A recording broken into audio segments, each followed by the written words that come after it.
Olá e bem-vindas e bem-vindos. Hoje a gente vai mergulhar de cabeça no universo de fúria, de espiritualidade E de guerra. e guerra, muita guerra. Recebemos um material que detalha um dos conceitos assim fundamentais do jogo Lobisomem ou Apocalipse, os augúrios. Isso mesmo. Mas a nossa missão aqui vai além de só listar os tipos, né?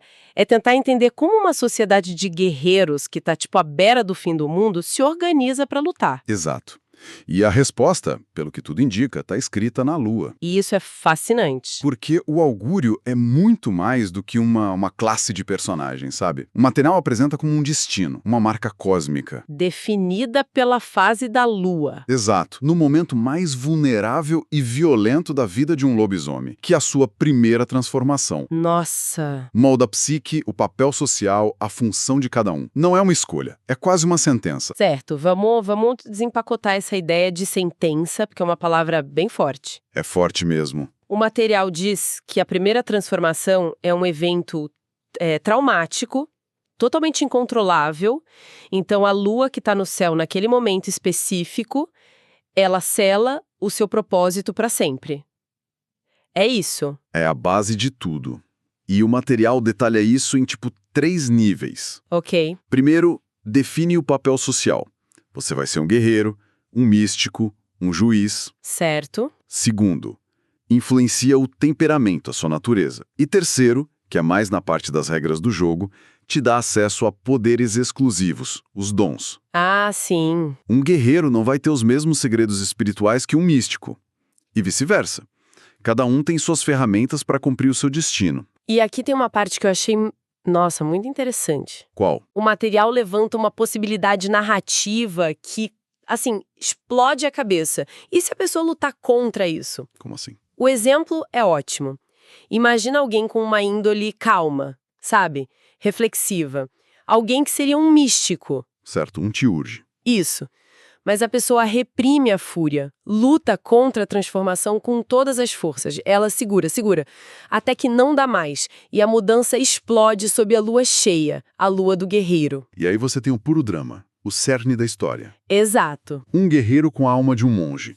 Ele é forçado a um papel que contradiz a essência dele. Totalmente. O sistema te dá um arquétipo, mas o ouro da história está em explorar essa tensão, esse conflito entre o destino da lua e a individualidade da pessoa. As possibilidades são gigantescas. E isso é um ótimo ponto de partida para a gente explorar os 5 augúrios principais. Vamos lá. Vamos começar com aquele que nasce na escuridão total, quando não tem lua nenhuma no céu. O Hagabash. O Hagabash, nascido na lua nova. O arquétipo do trapaceiro, Do malandro. do questionador, do advogado do diabo. E olha que curioso, né? O quê? Numa sociedade super militarizada, cheia de tradições sagradas como a dos Garou, existe um papel socialmente aceito para aquele que vai apontar as falhas do sistema. É a válvula de escape deles, então? É. Segundo o material, eles são os únicos com permissão para quebrar tabus e questionar a autoridade. O texto tem uma seção que resume bem isso.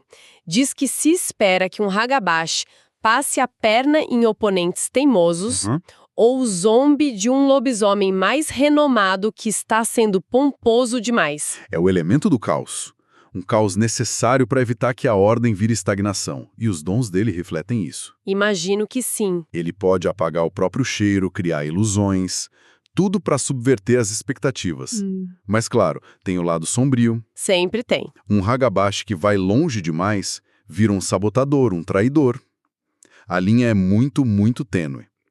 Todo mestre de jogo ama e odeia um bom Hagabash. Porque ele bagunça tudo. Bagunça, mas deixa a história 10 vezes melhor. Do caos da lua nova, o material nos leva para a primeira luzinha no céu, a lua crescente, e com ela vem o oposto do Hagabash, O Taurge, o Taurge. o místico, o xamã. Ele é a ponte entre o nosso mundo e o mundo espiritual, a Umbra. A fonte descreve eles como meio sinistros. E faz sentido, né? Faz. Eles são os que conversam com espíritos, decifram profecias, barganham com entidades que a maioria dos outros lobisomens morre de medo. Se o Hagabash questiona as leis dos homens O Taurge desvenda os segredos do universo. e as ações esperadas deles no jogo confirmam isso.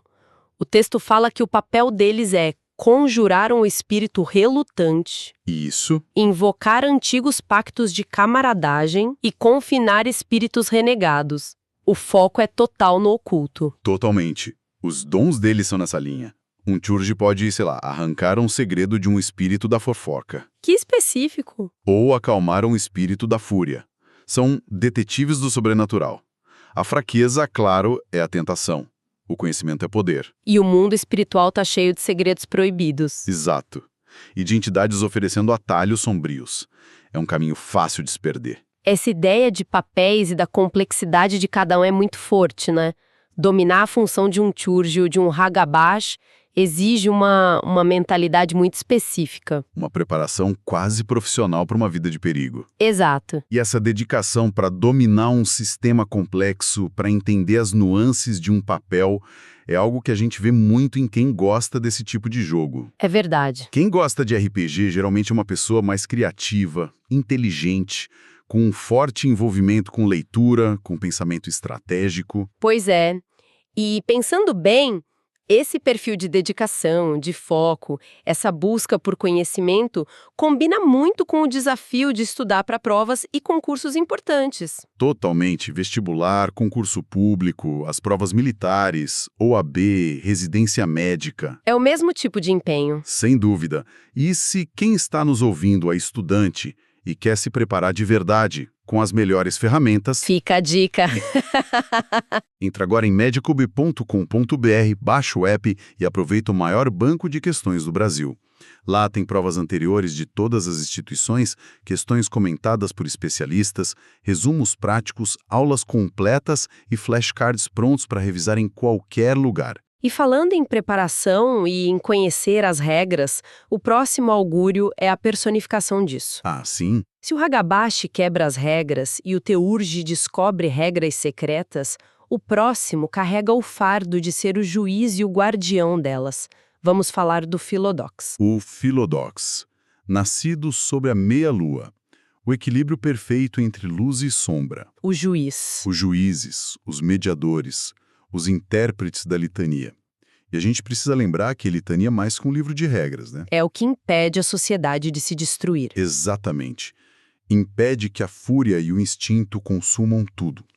O Philodox carrega esse peso nos ombros. O material coloca eles como líderes naturais, mas não um líder carismático, sabe? É o líder ponderado. Isso, aquele que toma as decisões difíceis, ouvindo todos os lados, com base na tradição, na lei. No jogo, o papel dele é tipo castigar uma transgressora impenitente ou considerar o mérito de um ataque ousado.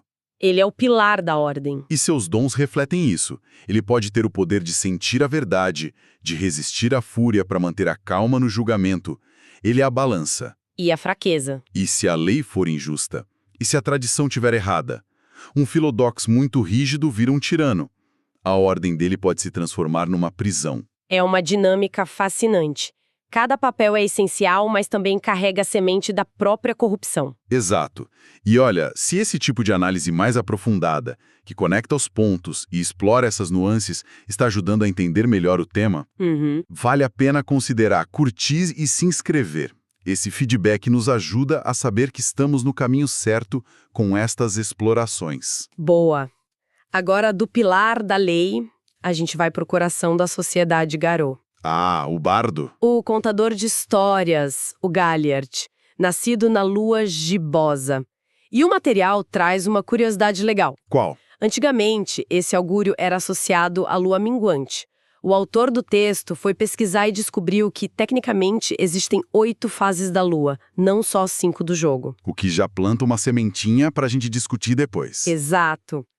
Mas o que eu acho fundamental na distinção entre o Philodox e o Galliard, Diga. enquanto um é o intérprete da lei, da regra escrita, o outro é o guardião da tradição oral, das lendas, das canções, das histórias dos heróis. Ele é a memória viva, o espírito dos Garou.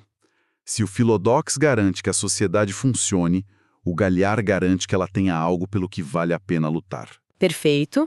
O texto diz que o Galiar vai deliciar outros lobisomens com fábulas e lendas, Certo. unir os Garou ao cantar uma elegia para uma companheira morta, ou até passar por uma sentinela intransigente apenas com bravatas. Pura lábia. Ele inspira, ele convence com o poder da paixão, da palavra. E os dons são focados nisso. Uma voz mais imponente, evocar a memória de um herói para motivar a galera. Ele é o coração da alcateia. O perigo. A verdade para o Galhar pode ser uma ferramenta, não um objetivo. A inspiração pode virar propaganda. Exatamente. Uma história pode ser melhorada para servir a um propósito. E aí, a história vira mentira. Um Galhar sem escrúpulos é um demagogo perigosíssimo. E isso nos leva ao último e talvez mais icônico de todos. Com certeza. Aquele que nasce sob o brilho total e enlouquecedor da lua cheia. O Ahron. O Ahron. O guerreiro. A fúria encarnada. A máquina de matar. Se todo lobisomem tem um potencial destrutivo imenso, o material diz que no Ahron isso vem em dobro ou em triplo. Uau! Eles são a resposta direta e brutal à pergunta de como lutar contra o apocalipse. São a linha de frente, os campeões. A descrição da função deles no jogo é a mais direta e curta de todas, e eu vou até citar. Manda. Espera-se que o Ahron lute, ataque, destrua e se atire de cabeça na batalha. Ponto. É isso. O autor do material até brinca. Acho que não precisa dizer mais nada. E não precisa mesmo. É a fúria como uma ferramenta de precisão. Os dons são quase todos de combate. Um soco que quebra a rocha, velocidade sobrenatural, ignorar a dor. São as armas supremas. Sem dúvida. E isso nos traz de volta de forma brutal aquele nosso conflito inicial. Qual? O que acontece com uma máquina de matar quando a guerra acaba? Nem que seja por um instante. Exato. Qual é o lugar de um Ahron numa assembleia de paz? Como ele lida com diplomacia, com sutileza? Pois é. O destino dele é ser a arma, mas... E a pessoa por trás da arma? Talvez o maior inimigo de um Ahron não seja um monstro, É. mas o silêncio que vem depois da batalha. A dificuldade de desligar o instinto que a lua cheia gravou na alma dele. Perfeitamente colocado. É o conflito do soldado que volta para casa e não consegue se adaptar à vida civil. Só que numa potência sobrenatural. Então, recapitulando a estrutura dessa sociedade, temos o Hagabash, o trapaceiro que questiona, Para evitar a estagnação. o Teuge, o místico que desvenda os segredos, O Philodox, o juiz que mantém a ordem interna. Galiardi, o bardo que inspira e une o povo. E o Ahron, o guerreiro que executa. isso, O material deixa muito claro que a força de uma alcateia não está em ter 5 guerreiros, por exemplo. de jeito nenhum. A força está no equilíbrio tenso entre esses 5 papéis. É um ecossistema social. Um depende do outro. Totalmente. Sem o Ahron, eles são massacrados. Sem o Philodox, eles se matam entre si. Sem o Galiardi, perdem a esperança. Sem o Teurge, lutam às cegas. E sem o Hagabash, eles se tornam os próprios tiranos que juraram combater. O ponto central é sempre essa dinâmica entre o destino da lua e a pessoa que tem que viver com ele. E para deixar uma reflexão final, vamos voltar àquela curiosidade que o material mencionou. Das outras fases da lua. Exato. O jogo usa 5 fases, mas a astronomia nos diz que existem pelo menos 8 fases principais. Sim. E isso faz a gente pensar, e os lobisomens que por acaso têm sua primeira transformação sobre uma dessas outras 3 luas, as fases esquecidas? Boa pergunta. Que papéis secretos, que deveres perdidos ou que destinos estranhos eles poderiam ter nessa sociedade que está à beira do colapso? A lua tem mais segredos do que aparenta. Fica a